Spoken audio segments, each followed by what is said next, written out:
Hello बच्चों, आज electrostatics का एक नया टॉपिक लेते हैं, वैद्युत ध्रुव।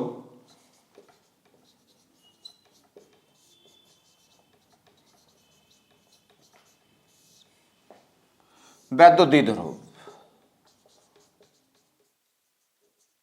Electric dipole. वैद्युत ध्रुव क्या है? वैद्युत ध्रुव एक ऐसा सिस्टम है, एक ऐसा सिस्टम निकाय है जिसमें दो अल्प, समान और विपरीत प्रकृति के बिंदु आवेश एक दूसरे से अल्प दूरी पर स्थित होते हैं। अनेक अणु जैसे HCl, NH3, CH4, H2O ये सभी वैद्युत द्विध्रुव होते हैं। ये तुम जानते हो कि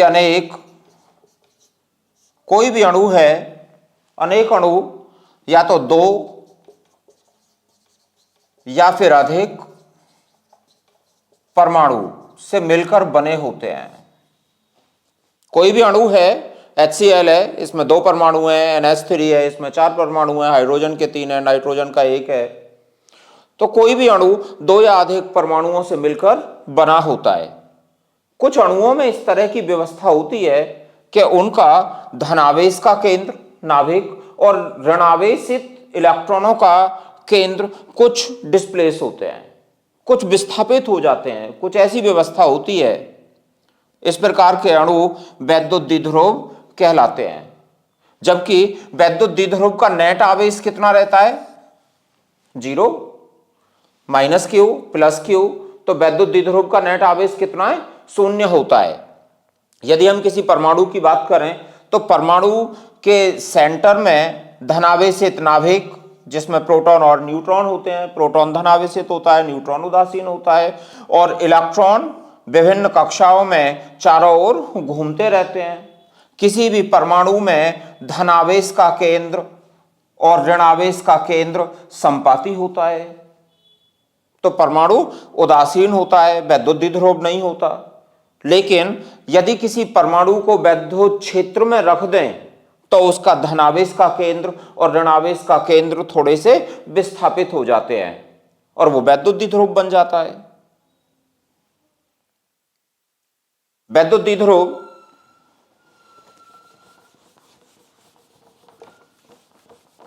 का आघूर्ण क्या होगा?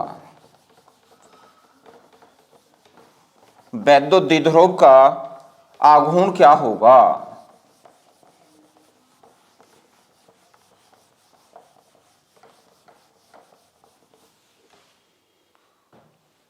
वैद्युत द्विध्रुव माना -q और +q आवेशों से मिलकर बना है, तो वैद्युत द्विध्रुव का आघूर्ण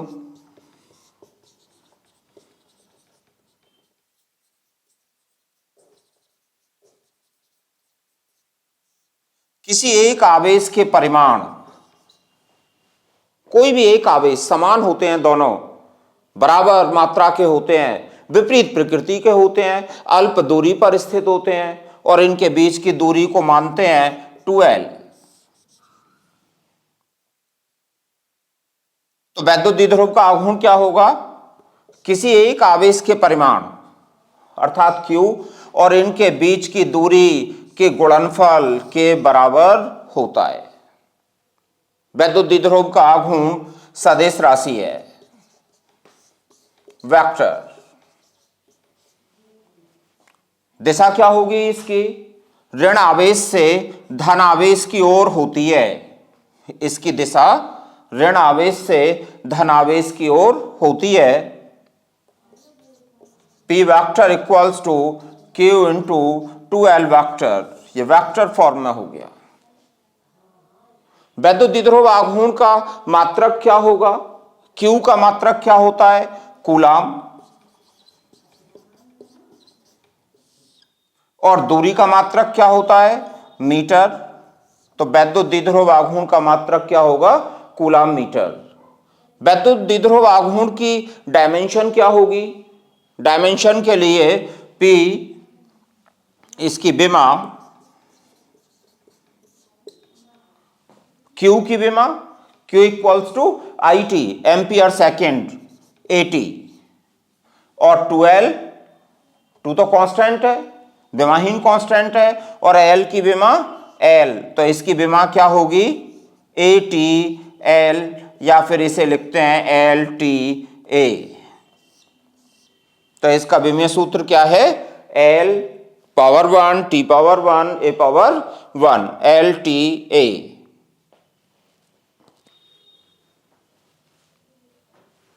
कई बार पूछा गया है एग्जाम में कि वैद्युत द्विध्रुव से आप क्या समझते हैं, वैद्युत द्विध्रुव का आघूर्ण क्या होता है, वैद्युत द्विध्रुव के आघूर्ण का मात्रक क्या है, वैद्युत द्विध्रुव के आघूर्ण की विमा क्या है।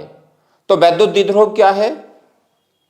एक ऐसा सिस्टम है जिसमें दो समान परंतु विपरीत प्रकृति के आवेश एक दूसरे से अल्प दूरी पर स्थित होते हैं।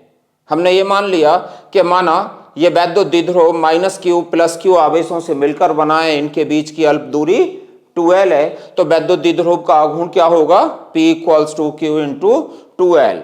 वैद्युत द्विध्रुव का आघूर्ण सदिश राशि है, इसकी दिशा ऋण आवेश से धन आवेश की ओर होती है।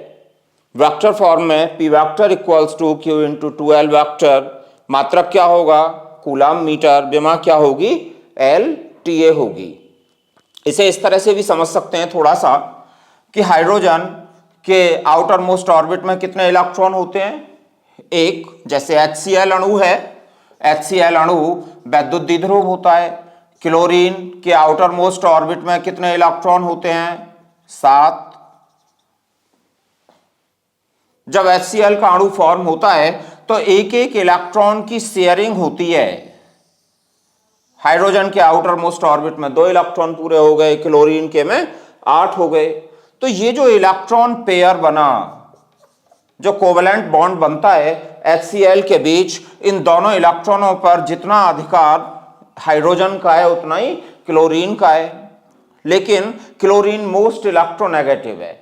मोस्ट इलेक्ट्रोनेगेटिव होने के कारण थोड़ा सा इस इलेक्ट्रॉन पेयर को अपनी ओर खींच लेता है, जिससे हाइड्रोजन पर कुछ धनावेश उत्पन्न हो जाता है और क्लोरीन पर कुछ ऋणावेश उत्पन्न हो जाता है, और इस प्रकार ये अणु वैद्युत द्विध्रुव बन जाता है। एक नेक्स्ट आर्टिकल लेते हैं।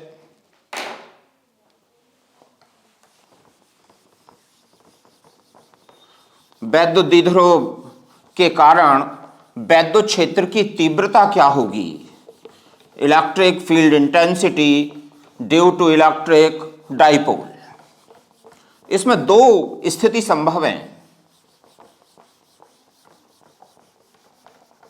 अक्षीय स्थिति और निरक्षीय स्थिति। वैद्युत द्विध्रुव के कारण अक्षीय स्थिति में वैद्युत क्षेत्र की तीव्रता क्या होगी और निरक्षीय स्थिति में वैद्युत क्षेत्र की तीव्रता क्या होगी? सबसे पहले पहला आर्टिकल करते हैं कि अक्षीय स्थिति में वैद्युत क्षेत्र की तीव्रता क्या होगी।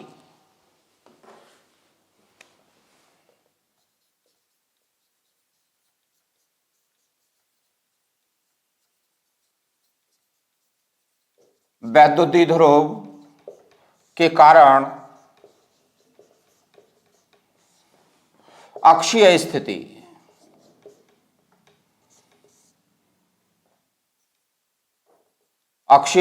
में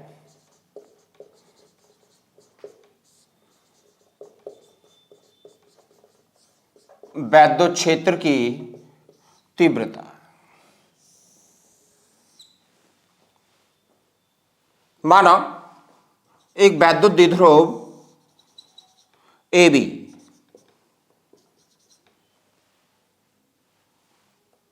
एक ऐसे माध्यम में रखा है जिसका परावैद्युतांक K है। वैद्युत द्विध्रुव -Q और +Q आवेशों से मिलकर बना है, इनके बीच की अल्प दूरी 2L है। वैद्युत द्विध्रुव की अक्षीय स्थिति, अक्ष एक्सिस, अक्षीय स्थिति में एक बिंदु P है और इस बिंदु P पर हमें वैद्युत क्षेत्र की तीव्रता ज्ञात करनी है। क्या करें? सबसे पहले हम बिंदु P पर प्लस Q आवेश के कारण तीव्रता ज्ञात कर लें और प्लस Q पर बिंदु P पर माइनस Q आवेश के कारण तीव्रता ज्ञात कर लें और दोनों का वेक्टर सम कर लें। देखें, माना द्विध्रुव के मध्य बिंदु O से बिंदु P की दूरी r है, अक्षीय स्थिति में रखा है, अक्षीय स्थिति में है बिंदु P और डिस्टेंस कितनी है इसकी r। तो आवेश प्लस Q से दूरी कितनी होगी? आवेश प्लस Q से बिंदु P की दूरी, अब ये मध्य बिंदु O से है तो ये डिस्टेंस कितनी हो गई? O से B तक L और O से A तक भी कितनी हो जाएगी? ये भी L होगी। तो B से P का डिस्टेंस कितना हुआ? O से P तक डिस्टेंस R है, O से B तक L है, तो प्लस Q से डिस्टेंस कितनी हो गई? R माइनस L, BP निकालना है हमें, तो ये डिस्टेंस R माइनस L। आवेश माइनस Q से बिंदु P की दूरी क्या होगी? R plus L। O से P तक का डिस्टेंस कितना है? R और O से A तक का L, तो R प्लस L होगी। अब आवेश प्लस Q के कारण वैद्युत क्षेत्र की तीव्रता क्या होगी बिंदु P पर? तो आवेश प्लस Q के कारण बिंदु P पर वैद्युत क्षेत्र की तीव्रता E1 मान लिया हमने। E1 क्या है फॉर्मूला? इससे पहले लेक्चर में कराई थी कि बिंदु आवेश के कारण वैद्युत क्षेत्र की तीव्रता क्या होती है, उस वीडियो को देखें। क्या था formula? 1/4 pi epsilon not Q upon R square. R मतलब उस दूरी का स्क्वायर। कितना है यहां पे? प्लस Q से डिस्टेंस कितनी है?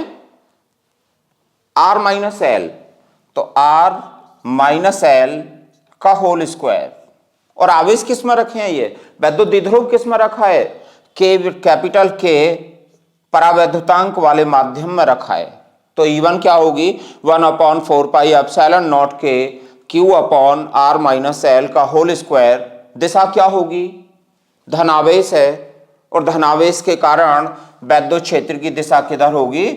धनावेश से दूर की ओर होगी, ये E1 की दिशा होगी। या फिर हम ये कह सकते हैं कि ये दिशा किधर है? BP के अनुदेश है, ये BP के अनुदेश है। इसी प्रकार आवेश माइनस Q के कारण क्या होगी? आवेश माइनस Q के कारण बिंदु P पर वैद्युत क्षेत्र की तीव्रता, मान लो वो E2 है, तो E2 का मान क्या होगा? 1/4 पाई एप्सिलॉन नॉट के Q अपॉन माइनस Q से डिस्टेंस कितना है? R प्लस L, तो R प्लस L का होल स्क्वायर। दिशा क्या होगी? ऋण आवेश है, ऋण आवेश की ओर होगी, ये दिशा होगी E2 की, अर्थात PA के अनुदेश, PA के अनुदेश। दोनों आवेशों के कारण तीव्रता ज्ञात कर ली। हमें तो बिंदु P पर परिणामी तीव्रता ज्ञात करनी है, तो बिंदु P पर परिणामी तीव्रता क्या होगी? बिंदु P पर परिणामी तीव्रता दोनों के सदिश योग के बराबर होगी। अब सदिश योग कितना होगा? E equals to E1 minus E2। यहां पर E1 और E2 दोनों एक ही लाइन के अनुदिश हैं और एक दूसरे के विपरीत हैं, तो इनके बीच का एंगल कितना हो गया 180। और फॉर्मूला क्या है कि E equals to E1 square plus E2 square plus 2E1 E2 cos 180। cos 180 कितना होता है -1, तो E1 square plus E2 square minus 2E1 E2 E1 minus E2 का होल स्क्वायर हो गया ये, और ये E1 माइनस E2 या फिर E2 माइनस E1 दोनों का सेम होता है। अब यहां E1 माइनस E2 क्यों, E1 को देखो ये R माइनस L है यहां डिनोमिनेटर में, यहां R प्लस L है, तो ये ज्यादा है तो E2 कम होगी, ये कम है R माइनस L, तो E1 का मान E2 से ज्यादा है, तो E1 ग्रेटर है, चूंकि E1 ग्रेटर देन E2। दोनों की वैल्यू पुट कर लें इसमें, E1 और E2 की।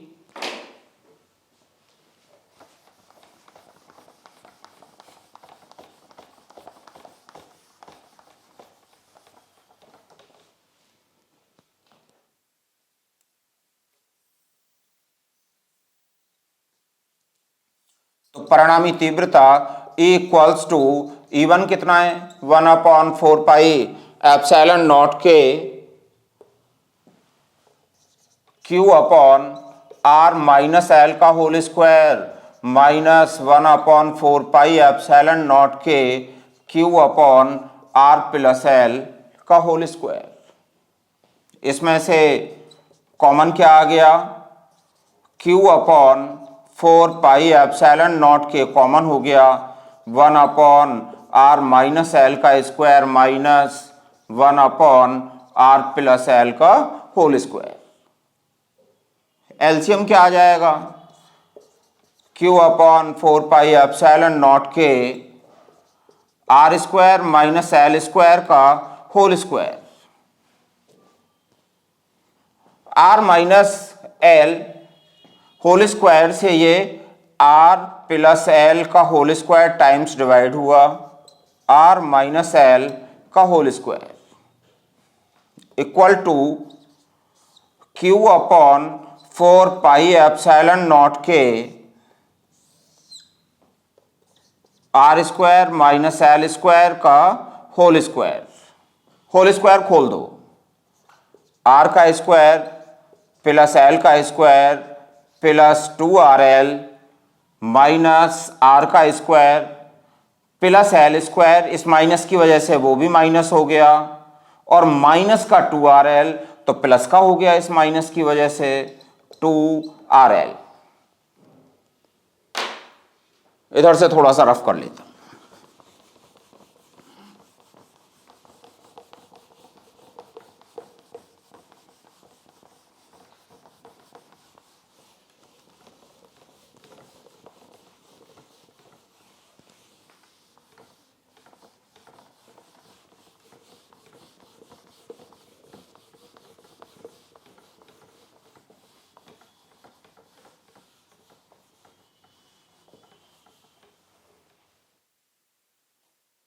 अब इसमें R स्क्वायर से R स्क्वायर कैंसिल हो गया, L स्क्वायर से L स्क्वायर कैंसिल हो गया, क्या बचा equal to Q upon 4 pi epsilon not के 4RL upon R square minus L square का होल स्क्वायर। इसे इस तरह से लिख सकते हैं 1/4 पाई एप्सिलॉन नॉट के 2 इंटू 2QL इंटू R। देखो ऊपर क्या आ रहा है 4QRL, इनकी मल्टीप्लाई करो तो ये क्या हो गया 2 2 जा 4 QRL upon R square minus L square का होल स्क्वायर। और ये क्या है 2QL। अभी बताया ये 2QL क्या है, ये तो P है, P मतलब वैद्युत द्विध्रुव का आघूर्ण है, वैद्युत द्विध्रुव का आघूर्ण है। तब E क्या आ गया 1/4πε0 के 2πr/r² माइनस L² का होल स्क्वायर।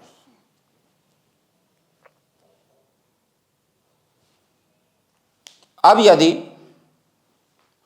L क्या है 2L मानी है हमने, वैद्युत द्विध्रुव के आवेशों के बीच की दूरी है और R काफी दूर है, तो R के कंपेयर L तो बहुत छोटा है। जब L छोटा है तो L² भी R² से कैसा होगा, छोटा होगा। तो यहां हम L² को नगण्य मान सकते हैं, छोड़ सकते हैं।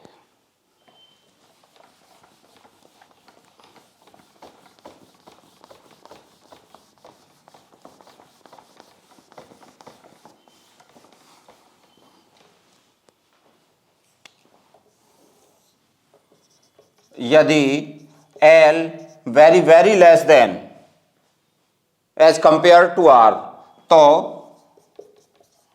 L² को R² की तुलना में नगण्य मान सकते हैं। और जब नगण्य मान सकते हैं तो इसे छोड़ दो यहां से, तब E इक्वल टू कितना आ गया 1/4πε0 के 2p L² को छोड़ा तो R पावर कितनी हो गई 4 हो गई। एक R ऊपर है तो एक कैंसिल हो गई, तो क्या बचा R³। यानी अक्षीय स्थिति में वैद्युत क्षेत्र की तीव्रता E इक्वल टू 1/4πε0 के 2p/R³ होती है। मात्रक क्या होता है, न्यूटन प्रति कूलाम। निर्वात या वायु के लिए K का मान कितना होता है, निर्वात अथवा वायु के लिए K का मान 1, तब फॉर्मूला क्या होगा E इक्वल्स टू 1/4πε0 2p/R³। यहां से एक बात स्पष्ट हो जाती है कि E दूरी के क्यूब के व्युत्क्रमानुपाती है। डायरेक्शन क्या है परिणामी तीव्रता की, E1 कैसा था, E2 से ज्यादा था, तो परिणामी की दिशा क्या है E1 की दिशा में, और E1 की दिशा कौन सी है, ऋण आवेश से धन आवेश की ओर। अर्थात द्विध्रुव की अक्ष के अनुदेश किधर होगी, ऋण आवेश से धन आवेश की ओर होगी। इसकी दिशा द्विध्रुव की अक्ष के अनुदेश ऋण आवेश से किधर है, धन आवेश की ओर।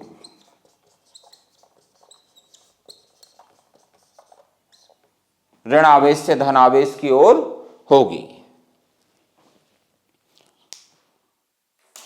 आज के लेक्चर में इतना ही। नेक्स्ट लेक्चर में कराऊंगा वैद्युत द्विध्रुव के कारण निरक्षीय स्थिति में वैद्युत क्षेत्र की तीव्रता क्या होगी, उसे पूरा समझेंगे।